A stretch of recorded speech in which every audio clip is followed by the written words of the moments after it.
नमस्कार. आपण पाहत आहात सक्षम महाराष्ट्र न्यूज. 100 खाटांचे रुग्णालय आणि धोकादायक विद्युत तारांचा प्रश्न समितीसमोर. श्री क्षेत्र माहूरच्या सर्वांगीण विकासासोबतच नागरिकांच्या आरोग्य आणि सुरक्षेच्या महत्त्वाच्या प्रश्नांकडे शासनाचे लक्ष वेधण्यासाठी माहूर नगरपंचायतीचे नगराध्यक्ष फिरोज दोसानी यांनी महाराष्ट्र विधानमंडळाच्या अनुसूचित जमाती कल्याण समितीसमोर विविध मागण्यांचे निवेदन सादर केले.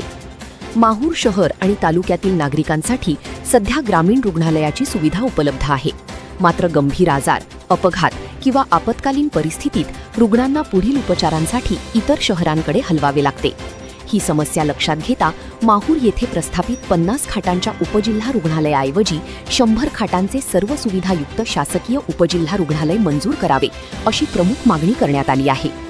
या रुग्णालयात ICU, ऑपरेशन थिएटर, अत्याधुनिक प्रयोगशाळा, x ray, sonography, CT scan, trauma care आणि आपत्कालीन उपचार सुविधा उपलब्ध करून देण्याची मागणी करण्यात आली आहे. तसेच विशेषज्ञ डॉक्टर, परिचारिका, तंत्रज्ञ आणि आवश्यक मनुष्यबळही मंजूर करण्याची मागणी आहे. यासोबतच माहूर येथे उपलब्ध असलेली डायलिसिस सेवा कायमस्वरूपी सुरू ठेवावी. रुग्णालयासाठी सुसज्ज इमारत, वैद्यकीय उपकरणे, औषध साठा आणि रुग्णवाहिका उपलब्ध करून द्यावी अशी मागणी निवेदनातून करण्यात आली. दरम्यान माहूर शहरातील जीर्ण आणि धोकादायक विद्युत तारांचा प्रश्नही समितीसमोर मांडण्यात आला. शहरातील अनेक ठिकाणी पथदिव्यांच्या खांबांवरील विद्युत तारा लोंबकळत असून नागरिक आणि दुकानदारांच्या संपर्कात येण्याचा धोका निर्माण झाला आहे. विशेषतः पावसाळ्यात वादळी वाऱ्यामुळे या तारांमुळे अपघाताची शक्यता वाढत असल्याचे निवेदनात नमूद करण्यात आले आहे. शहरातील अनेक विद्युत तारा सुमारे 70 वर्षांपासून वापरात असल्याने जीर्ण झाल्या आहेत. त्यामुळे या जुन्या तारा तातडीने बदलून नवीन बंदिस्त केबलद्वारे सुरक्षित विद्युत व्यवस्था करण्यात यावी अशी मागणी करण्यात आली.